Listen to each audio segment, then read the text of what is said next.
अस्सलाम वालेकुम जी, कैसे हैं आप सब? मैं ठीक, शुक्र अल्हम्दुलिल्लाह। दुआ करती हूँ आप भी माशाल्लाह ठीक-ठाक रहें, खुश रहें।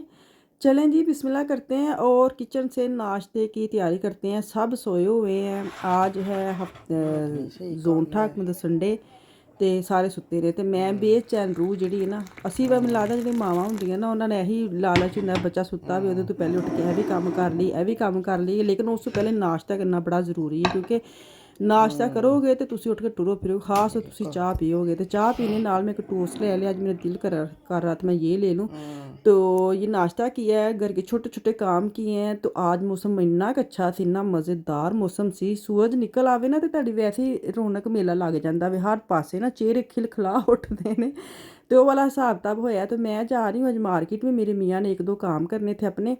ये कल का व्लॉग है। आज ना समझो कि आज बस संडे से लेकिन चाह जी मैं अज ही पीती सी, ताज़ी ताज़ी चाह तुहानूं वहा छड़ी है। तो यह ना कल मैं इन्हां दे नाल गई सी, इन्हां ने एक दो काम अपने करने सन तो मैं हसबे मामूल आज ड्राइवर बन के नाल चली हाँ क्योंकि इन्होंने जहाँ गाड़ी पार्क करनी थी ना वहाँ पे ये था कि पार्किंग है नहीं है। तो इन्होंने वो लगाने थे कि गाड़ी अगे कर लो पीछे कर लो, कोई आ जाए तो राह होंगे ना मेन गेट गाड़ी खड़ी कर लो। तो ड्राइवर मैं विच नाल बैठी हुंदी हाँ। फिर अक्सर चले जाते हैं अपने काम शम करन ते मैं उही गल कोई आ जाए तो गड्डी अगे कर लो गड्डी पीछे कर लो, मैं ना इस काम जोगी रह गई हाँ। खैर शुक्र अल्लाह का तुसी ए वेखो लाइसेंस जो ना जर्नी में जो फ्यूरेशन करना बड़ा जरूरी खास तो मिलता मर्दा ने तो होंगे ही होंगे वे क्योंकि उन्होंने काम शम करने तो बगैर उन्होंने रोज़ी रोटी है वाली चीज़ होंगी लेकिन साढ़े लिए भी काम करना बड़ा ज़रूरी। मैं 2006 में आई थी ना जर्मनी। तो मैंने 2008 हाँ 2008 में मैंने ये कर लिया था। अच्छा आजकल तो बड़ा डिजिटल हो गया ना, ऑनलाइन आपको मिल जाता है, पिन दे देते हैं, पैसे लेकर आप घर में बैठ के जहाँ बैठे मोबाइल से आपने तैयारी कर ली। लेकिन जब मैंने किया था तब थे बोगन मिलते थे, पेपर मिलते थे, 300 पेपर 300 सवाल थे, मतलब मुझे नहीं पता कितने पेपर थे। उदों मैं किया सी तो उदों मिसाल बिल्कुल छोटी सी ना। तो वो करना कि किचन च मैं काम करन दी हाँ तो उत्थे एक पेपर लै गई हाँ। अगर मैं बच्चे नूं संभालन दी तो हत्थ च एक अद्धा पेपर नाल हुंदा ही हुंदा सी कि मैं इनू याद करना वे मैंने सवालों नूं। क्योंकि अगर आप कोई चीज़ सोच लो ना, क्योंकि लाइसेंस मैं अज टॉपिक छेड़ के बह गई हाँ लेकिन चलो चंगा ही टॉपिक वे मैनूं इहदे बारे सवाल भी बड़े आंदे ने कि तुसीं फ्यूरेशन किदों कीता सी, किंज कीता सी। मैं जदों कीता सी मैं अपना दसनी। अजकल बड़ा सगों ईजी अजकल तो है ना कि तुहाडे मोबाइल 24 घंटे हत्थ विच रहिंदे ने, जिथे बैठे तुसीं आराम नाल बह के तुसीं याद कर सकदे। लेकिन जदों मैं कीता सी उदों पेपर मिलदे सन जिन्हां दे सवाल वगैरह लिखे हुंदे सन, ऑप्शन ही हुंदे सन कि 3 सवालां तों एक सवाल 3 ऑप्शन हुंदे ने, ओहदे विच चूज़ करना हुंदा। ते उदों बड़ा रट्टे लाई दे हुंदे सन। इक ते सानूं टोच नहीं सी आंदी बिल्कुल। मैं कीता सी इंग्लिश विच ना, अजकल भी इंग्लिश विच तुसीं कर सकदे जिन्हां नूं जर्मन नहीं आंदी, मैनूं भी नहीं सी आंदी ते मैं इंग्लिश विच कीता सी।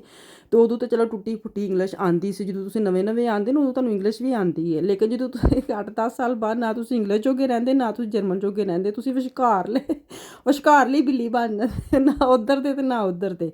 खैर वापस आ जाने अपने टॉपिक ते। हाँ मैं कीता सी ते बोगन सन सवाल सन, उन्हां नूं तुसीं याद करना हुंदा। फिर तुसीं जाके ते मैं पेपर देना हुंदा ना, पेपर दे ए हुंदा कि एक सवाल अगर तुहाडा 6 नंबर दा है, कोई एक 5 नंबर दा है, कोई 4 नंबर दा। हाँ उदों ए हुंदा सी, हुण दा मैनूं नहीं पता।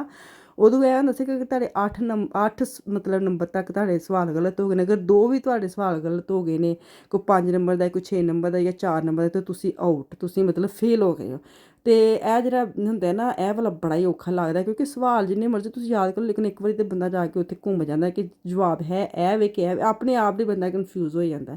खैर उस तो बाद आई जांदा भी तुसीं पेपर कर लैंदे हो। उस तो बाद आई तुहाडी गड्डी ड्राइविंग सिक्खण दा ओही गल कि रोज़ टुंडे लाने, रोज़ मिसाल बड़ी छोटी सी, मैं ना छोड़ के इनके पास जाती होती थी रात को। एक तो मैंने मेरा मसला ये था कि मेरा जब वो ड्राइविंग का आया ना गाड़ी सीखने का, उस वक़्त ना आहिस्ता आहिस्ता विंटर शुरू हो गया था।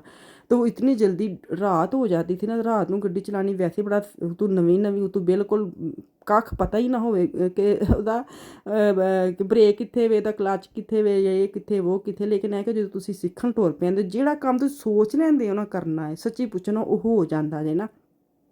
मैं उदों ना मेरा माइंड नहीं बनदा, कोई मैनूं जिन्ना मर्जी कवेगा ना तू ए कम्म कर लै, मेरा माइंड कदी नहीं बनदा। मैनूं इन्ना पता है, मैनूं बड़े पट्टियां पढ़ाइयां लेकिन मेरे कोल नहीं कीता जिन्नी देर मेरा अपना माइंड ना बने। मैं उस दिन ठान लिया कि हुण मैं करना ही करना। मेरा मसला ऐ कि मेरी मिसाल छोटी सी, लुकमान जांदा सी स्कूल, किंडरगार्टन जांदा सी, स्कूल जांदा सी। ओह फिर मैं छोटी जी बच्ची नूं वैगन च पाना, फिर मैं टोर के लुकमान नूं छड्डण जाना, वापस आना, बड़ा ही औखा लगदा सी। ਮੈਂ ਉਦੋਂ ਸੋਚ ਲਿਆ ਕਿ ਨਹੀਂ ਮੈਂ ਹੁਣ ਕਰਨਾ ਹੀ ਕਰਨਾ, ਕਿ ਇਹ ਤਾਂ ਕੰਮ ਨਹੀਂ ਸਹੀ ਹੈ। ਅੱਛਾ ਗੱਲਾਂ ਬਾਤਾਂ ਵਿੱਚ ਮੈਂ ਤੁਹਾਨੂੰ ਦੱਸ, ਮੈਂ ਲਜ਼ਾਨੀਆਂ ਬਣਾਉਣ ਦੀਆਂ, ਕੀਮਾ ਵੇ ਬਸ ਉਹਨੂੰ ਗਾਲਿਆ ਵੇ ਤੇ ਵਿੱਚ ਲਜ਼ਾਨੇ ਦਾ ਪਾਊਡਰ ਡਾਲ ਲਿਆ ਤੇ ਕੀ ਕਹਿੰਦੇ ਨਮਕ ਡਾਲਣਾ ਵੇ ਤੇ ਆਇਲ ਡਾਲ ਕੇ ਉਹਨੂੰ ਭੁੰਨ ਕੇ ਟਮਾਟੋ ਸੌਸ ਪਾ ਕੇ ਦੀ ਸੌਸ ਬਣਾ ਲੈਣੀ, ਤੁਸੀਂ ਵੇਖ ਹੀ ਲੈਂਦੇ ਹੋ। ਤੇ ਉਦੋਂ ਮੈਂ ਇਹੀ ਸੋਚਿਆ ਕਿ ਨਹੀਂ ਅੱਜ ਤੇ ਲੁਕਮਾਨ ਕੱਲਾ ਵੇ, ਕੱਲ ਵਿਸ਼ਾਲ ਨੂੰ ਮੈਂ ਛੱਡਣ ਜਾਣਾ ਵੇ ਤੇ ਮੈਂ ਤੇ ਚੱਕਰਾਂ 'ਚ ਰਵਾਂਗੀ, ਮੇਰੇ ਤੇ ਅੱਧੀ ਦਿਹਾੜੀ ਹੈ ਬੱਚਿਆਂ ਨੂੰ ਲਿਆਉਣ ਛੱਡਣ 'ਚ ਲੰਘ ਜਾਂਦੀ ਹੈ। ਦੂਸਰਾ लीडर आल्डी ਦਾ अगर कोई ग्रोसरी करनी है वो भी मैं वेट करती हूँ कब ये मेरे मियाँ उठे, क्योंकि ये रात को काम करते हैं, अभी भी रात को करते हैं, कब ये उठेंगे कब हम जाके कोई ग्रोसरी करके लाएंगे, तो बड़ा ही मसला रहता सी। फिर मैं अपने अपना वादा कर लिया कि मैं करना ही करना है। हाँ ड्राइविंग वाले पासे आ गई, फिर घंटे लगाने थे, रोज़ आता था बंदा मुझे लेने, मिशाल को छोड़ के इनके पास जाना, तो एक घंटा या 2 घंटे मैंने गाड़ी सीख नहीं, लेकिन शुक्र है कि मैंने पहली दफ़ा एक गाड़ी पार्किंग ये वो, जब मेरा इम्तिहान था ना, तो मैं तुहानूं दसा मेरी मज़ेदार लाइसेंस के दौरान मेरी मज़ेदार चीज़ की सी, ਜਦੋਂ ਤੁਸੀਂ ਲਾਇਸੈਂਸ ਕਰਦੇ ਹੋ ਨਾ ਤਾਂ ਤੁਹਾਡੇ ਅੱਖਾਂ ਦਾ ਚੈੱਕ ਵਗੈਰਾ ਹੁੰਦਾ ਵੇ ਨਾ, ਉਦੋਂ ਮੈਨੂੰ ਲੱਗੀ ਸੀ ਐਨਕ ना, मेरी नज़र थोड़ी वीक है। तो अच्छा मेरी मिसाल है ना वो ऐनक है जो ना उसकी टांग तोड़ दी। और जब मैं सीखने जाती थी वो बंदा कभी नहीं कहता था तुसी ऐनक पा के नहीं आई, तू ऐनक पा के आया कर, मैं वैसे सीख ली। लेकिन जो मेरा टैसट होना था ना उस दिन जरूरी से ऐनक पानी, वो भी मैंने एक दिन पहले उस बंदे ने दसिया कल ऐनक लैके आई। मैं क्या हद नहीं है, वैसे तू मैंने पहले दस, मैं लाते तो पवा लवा या मैं नवी ऐनक बना ला। बहरहाल मैंने उसके ऊपर लास्टिक डाली, पाकिस्तानी जो होता है ना हमारे देसी जुगाड़, वो मेरा जुगाड़ लगाया। मैंने उसकी टांग को ना बांधी लास्टिक, और लास्टिक बांध के ना लगाई आंख पे, फिर मैं उसको चारों तरफ अपना दुपट्टा जो है ना वो ऐसे घुमा घुमा के मैंने डाला, तो ताकि मेरी ऐनक जो ना वो खिसके ना। मैं गड्डी ते एक मैंने स्ट्रैस है कि मेरा उदन टैसट है गड्डी उतों स्ट्रैस मेरी ऐनक का लास्टिक ना कोई वेख लवे उतों कि मेरी ऐनक गिरे भी ना। तो मैं उदन जुगाड़ ला के अपना टैसट दे के ते अपनी पहली बारी गड्डी का जो सीखी चलाई है ना, तो मैं वापस आई, सामने मेरे बच्चे मेरे मियाँ खलोते, तो मैं पास हो गई, मैंने एड्डी खुशी हुई।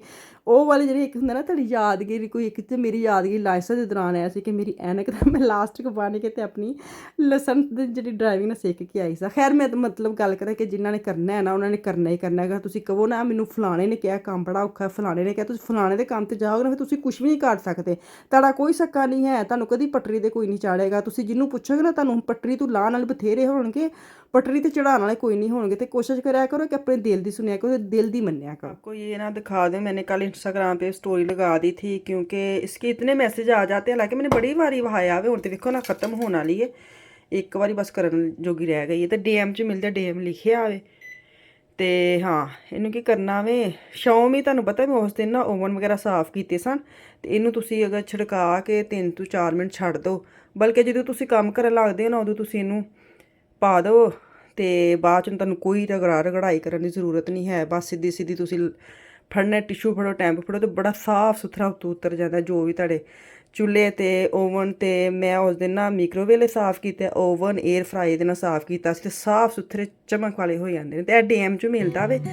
तो कल मैनूं मैसेज आया कि UK चों लभदा मैनूं इन्ना हासा आंदा, मैं क्या UK च मैनूं नहीं जे पता लगदा, लेकिन इहदी ओपोजिट तो कुछ ना कुछ होना वे, इंज नहीं हो सकदा कि ना होए। तुसीं शौम लिखिया होना, शौम मतलब कि जिहड़ा फोम टाइप ना, तो तुसीं लिया के यूज़ करके वेख लो, जरूर होएगा।